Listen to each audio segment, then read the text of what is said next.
Saudações a todas e todos. Pessoal, hoje eu darei continuidade à explicação sobre a Revolução Francesa. Tá? Então, só para a gente relembrar, na última aula eu tratei do processo revolucionário, né, dos antecedentes da França antes da Revolução até o momento em que é instituída, né, uma constituição para a França. Tá? Que ela passa a ser uma monarquia constitucional. E aí temos aí uma imagem, né, da bandeira francesa que foi criada no período revolucionário, que tem o azul, o branco e o vermelho, que simbolizam os ideais da revolução, né? A liberdade, azul, o branco, a igualdade e a fraternidade vermelha, tá? Bom, pessoal, então, continuando aí, desde 1791, então, a França passou a ser uma monarquia constitucional. Porém, o seu Luís XVI, o monarca, ele andava ali com umas tramóias, conspirando, né? Conversando principalmente com alguns reis de outras nações, como por exemplo a Áustria e a Prússia, que eram monarquias absolutistas ainda, tá? E aí, o que vai acontecer é o seguinte: o rei Luís XVI vai tentar picar a mula, ele vai tentar fugir, tá? Ele já estava lá se organizando todo, vai tentar fugir. Porém, ele é capturado em Varennes, né? Uma cidadezinha perto da fronteira ali da França já. Ele é capturado ali, preso, tá? Escoltado de volta para Paris. Porém, ali ele é absolvido e a monarquia ela é mantida. Eles falam: meu, vamos dar um boi para você, você vai continuar governando, mas fique esperto aí, tá? Começa nesse período uma pressão muito grande das classes populares, principalmente do grupo dos sans-culottes, né, que era o grupo mais popular, pela instauração de uma república, pelo fim da monarquia. E também por uma participação maior da população, né, porque houvesse um sufrágio universal e todos os cidadãos passassem a votar, tá? Quando fala todos cidadãos, cidadãos homens maiores lá, tá, gente? Tô falando de mulheres e etc. Tudo bem? Tem este adendo que eu tenho que fazer, tá? Bom, pessoal, o que está acontecendo aí nesse período aí, então, é que as potências como a Prússia e a Áustria fazem em 1791 uma declaração chamada Declaração de Pillnitz, que mostra o interesse, né, desses países do que? De interferir na França para restaurar a monarquia absolutista lá. Dar de volta os poderes para Luís XVI. Tá? Obviamente que tudo isso estava sendo muito insuflado e instigado por muitos nobres que, quando aconteceu a Revolução, acabaram fugindo para os países vizinhos. E muitos desses nobres aristocratas começaram a incentivar esse tipo de movimento, né? Essa imagem aqui, então, é a da prisão de Luís XVI em Varennes, tá bom? Bom, pessoal, e aí o que vai acontecer, né? Nessa situação aí, onde potências estão prestes a invadir aí a França, né? A França se antecipa e declara guerra, tá? Declara guerra à Áustria e à Prússia. E aí nós temos uma imagem, esta imagem aí, ela nos mostra a tomada do Palácio de Tulherias, tá? Em 10 de agosto de 1792. Quando principalmente os sans-culottes, as classes mais populares, falaram: rei, não dá mais para você governar, você é um traidor e você tem que ser destituído do seu poder, tá? E aí toma-se o palácio e aprisiona-se o rei e a rainha, tá? Então aí temos a cena. O que vai acontecer então, pessoal, é que a França então vai passar por um momento de transição, de mudança de seu governo, tá? O que nós vamos ter então é um novo governo que nós vamos chamar esse governo, né, de Convenção Nacional, tá? A Convenção Nacional vai ser uma nova assembleia que ela vai ser formada em 1792, ela vai durar até 1794. Essa assembleia ela é formada por voto, tá? E dessa vez por sufrágio universal. O sufrágio universal é instituído na França. A França vai se tornar uma república, tá? E aí nós vamos ter nessa assembleia os grupos políticos. E esses grupos políticos são esses que nós temos na imagem aí, tá, gente? Nós temos aí na convenção à direita temos o grupo dos girondinos, tá? Que era um pessoal que recebia esse nome porque eles vinham de um distrito chamado Gironda, tá? E era um grupo muito ligado à alta burguesia, uma nobreza liberal, tal, né? Mas eram os caras com mais cascaio, né? Com mais dinheiro, tá? Com mais poder. Tinha esse pessoal aí do fundão e do meio, da meiuca aí, que era o chamado de planície ou pântano. Eles tinham esse nome de planície ou pântano porque eles iam... Era o centrão, eles iam com quem estava ali no poder, tá? A planície, o pântano, eles tinham esse nome porque eles eram meio escorregadios, eles não tinham uma posição política definida, tá? E nós tínhamos à esquerda, né, as alas mais populares, os jacobinos e também os sans-culottes, tá? Que aí era um pessoal já de uma burguesia, pequena burguesia, classe trabalhadora, uma classe média, tá? É importante notar que essa divisão política que nós temos hoje, até hoje, quando se fala assim esquerda ou direita, vem dessa época da Revolução Francesa, tá, gente?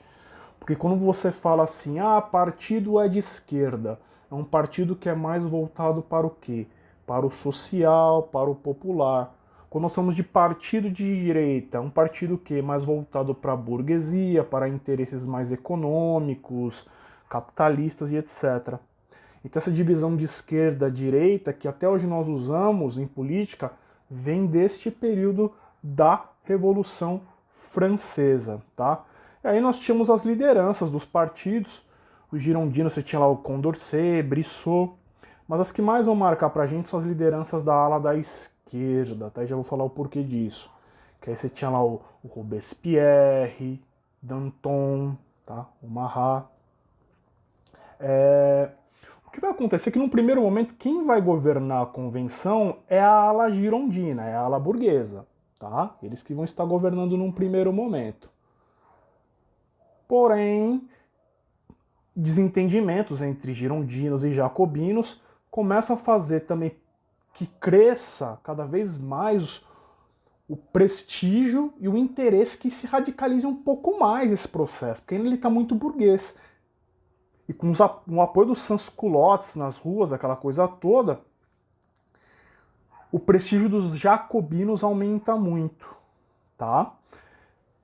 E logo eles acabam assumindo a liderança na Convenção Nacional, tá? Aqui temos duas imagens, tá? Esse aqui é Danton, dos líderes dos jacobinos, tá? E esse aqui é o Jean-Maximilien Robespierre, ou Incorruptível, já falaremos dele daqui a pouco, tá?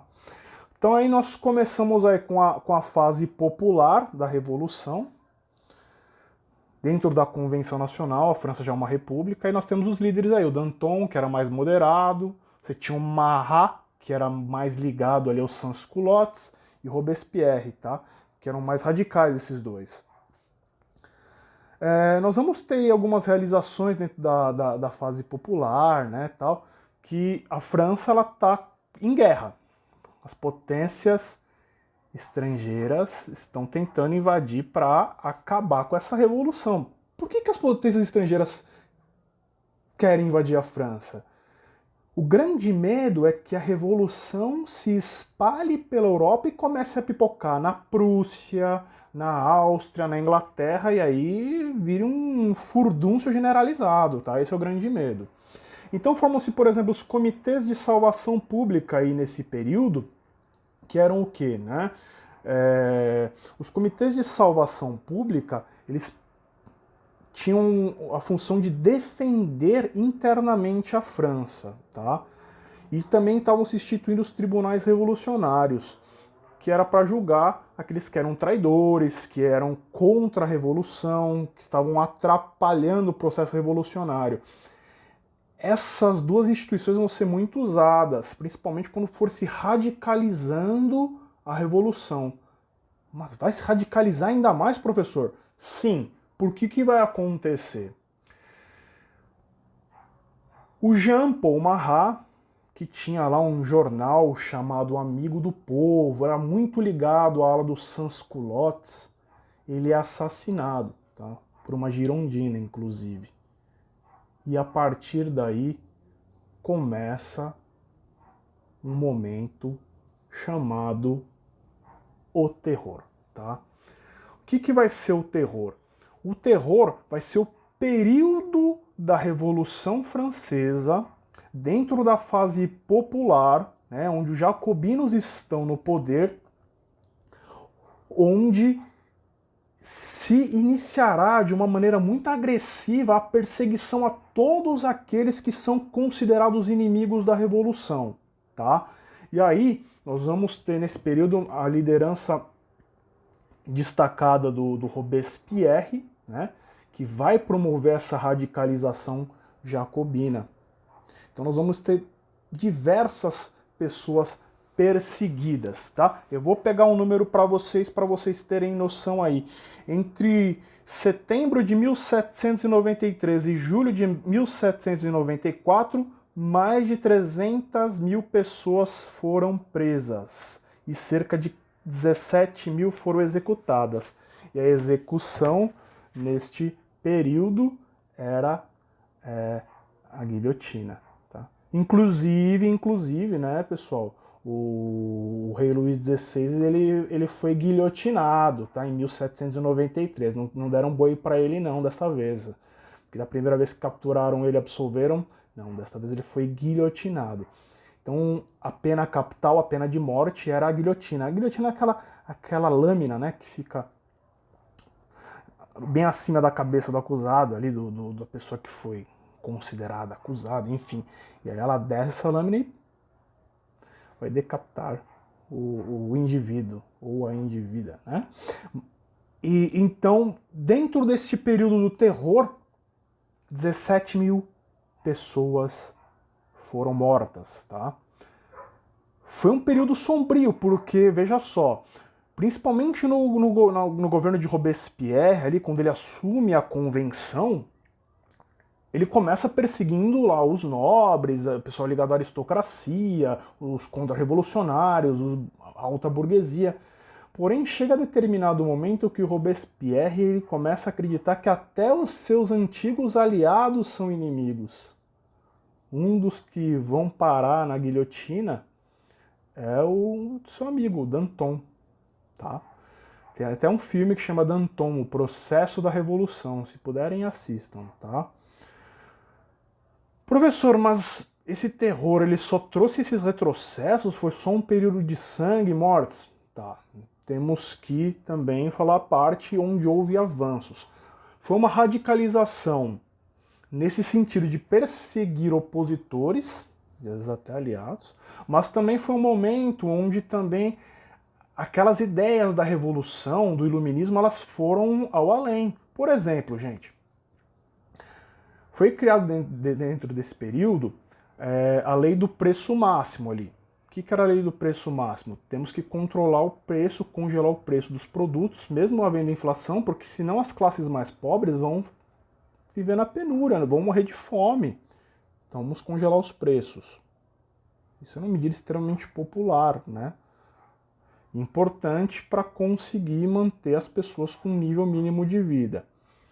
Estabeleceu-se, por exemplo, nesse período, o ensino gratuito. Ensino gratuito é algo assim inimaginável, porque só as famílias ricas estudavam, né? Tá? Os filhos de famílias ricas. Fim da escravidão nas colônias francesas, gente. Veja só, se todos os homens são iguais pela lei e pelo nascimento, não importa a sua origem, a sua cor, a sua raça, não interessa isso. Então, no período de Robespierre, foi abolida a escravidão nas colônias e o sufrágio universal foi estendido. O sufrágio universal já era uma conquista da Convenção desde o princípio, mas ele foi mais estendido neste período.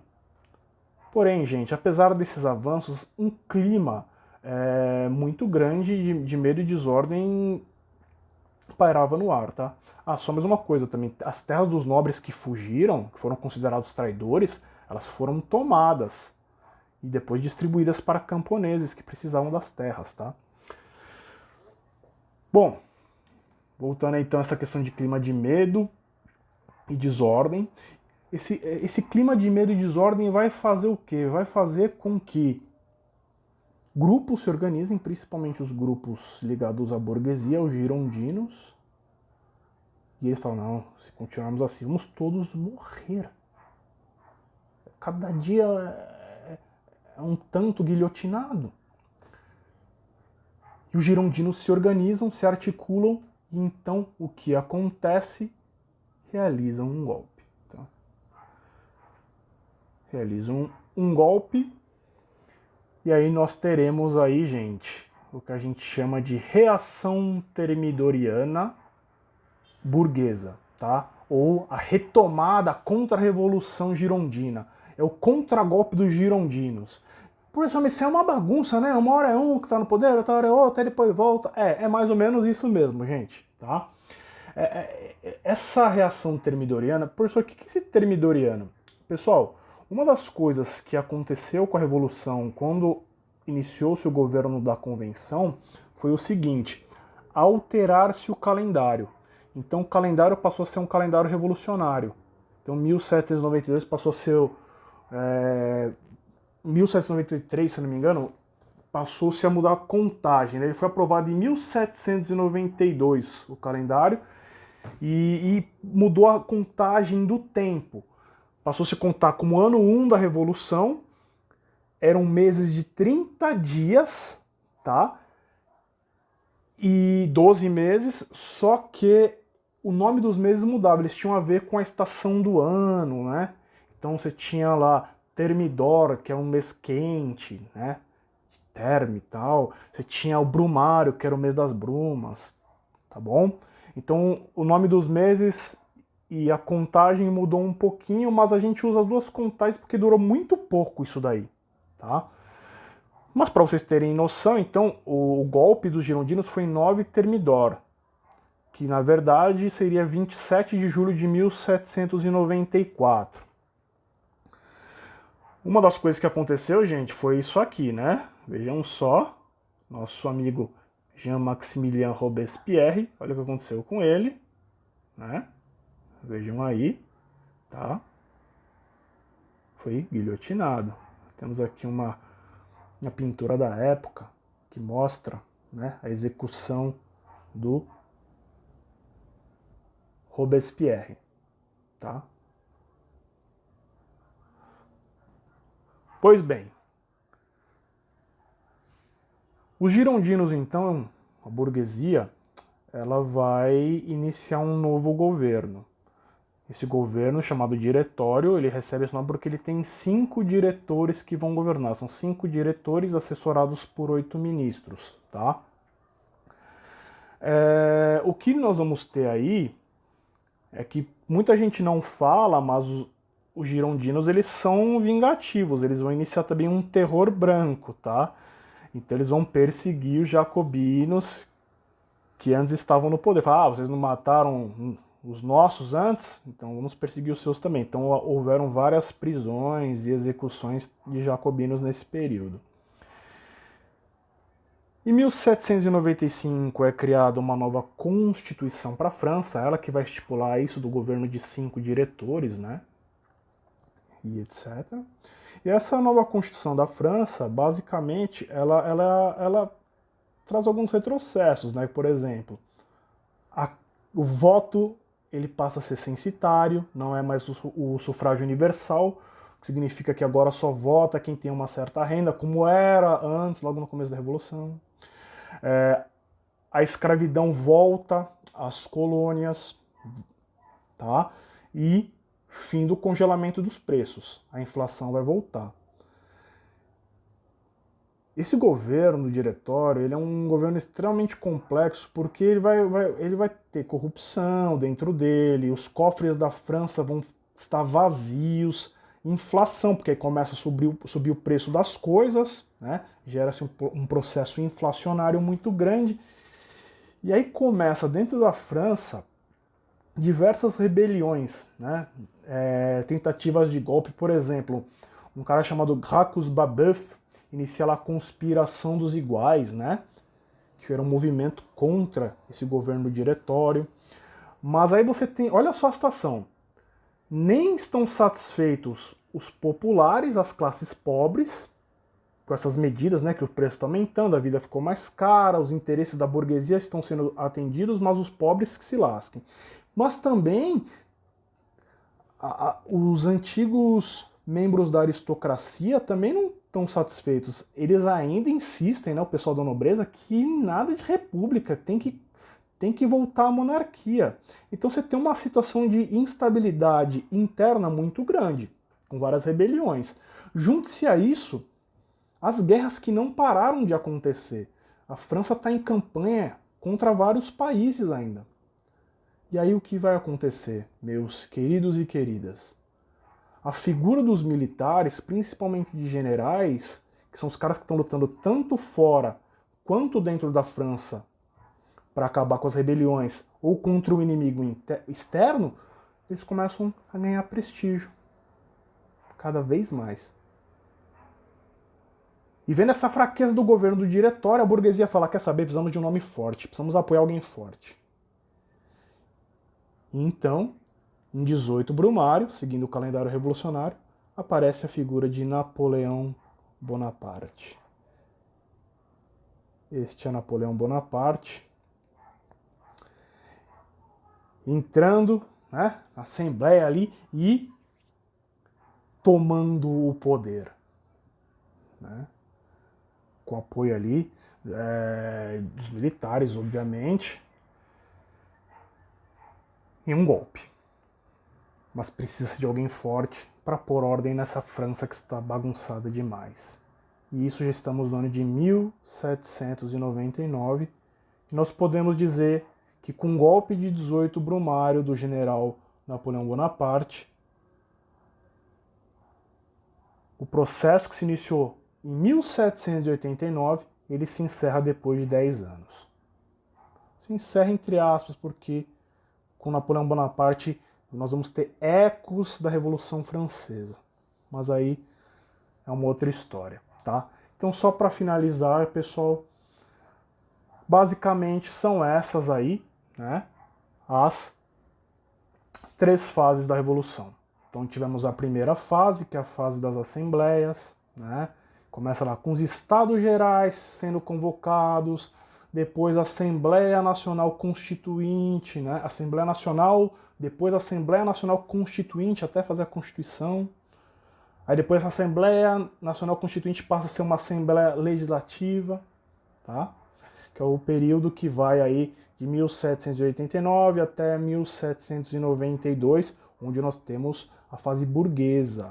A primeira fase é uma fase burguesa porque quem está lá no comando geralmente são o pessoal ligado ao que futuramente será o Partido Girondino. Tá? Aí teremos a segunda fase. A segunda fase é a fase da Convenção Nacional, onde a França se torna uma república. E aí nós temos um comecinho dessa fase, ela é girondina, mas logo ela passa para os jacobinos. Aí temos uma fase popular. Nós vamos ter o terror, as perseguições, pessoas guilhotinadas e etc. Tá? E aí não dá muito certo o governo de Robespierre, o golpe da burguesia dos girondinos, em 1794, que derruba os jacobinos e inicia-se a fase do diretório, tá? Aqui está 1794, porque o golpe acontece em 1794, mas o diretório oficialmente vai ser instituído com a Constituição, lá em 1795, tá? E aí temos de novo os girondinos no poder, que é o que eu falei agora há pouco, um momento de estabilidade política, até chegarmos a Napoleão Bonaparte. Mas isso, meninos, meninas, senhoras e senhores, são cenas dos próximos capítulos. Espero que tenham gostado da aula aí e nós ficamos por aqui. Tchau, tchau, pessoal.